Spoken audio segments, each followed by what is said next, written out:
திமுக பொறுப்புலையோ இல்ல அமைச்சர்களையோ இந்த மண்ணை சார்ந்தவங்க, இதே நெசவாள குடியிருப்பு மக்கள் சார்ந்தவங்க, அண்ணா குடியிருப்பு சார்ந்தவங்களோ இல்ல அவரு வாழ்ந்த காஞ்சிபுரத்தை சுற்றி இருக்கிறவங்களோ யாராவது பெரிய அமைச்சராவோ இல்ல இங்க நலத்திட்டங்களை கொண்டு வரவங்களாவோ யாராவது இருக்கிறாங்களா சொல்லுங்க.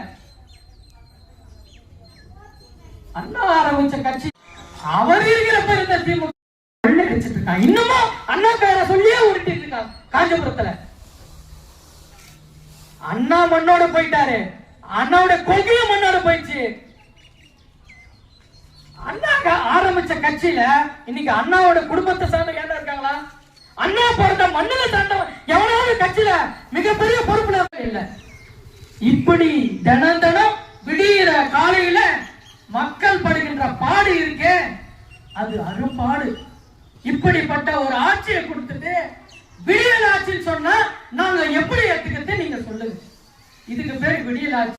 முடிஞ்சது ஜி ஸ்கொயர் நிறுவனம் மூலமா ஒவ்வொரு நில வியாபாரிகிட்ட இருந்தும் மிரட்டி பணம் வாங்குறதுனால அவங்க குடும்பத்துக்கு வழி.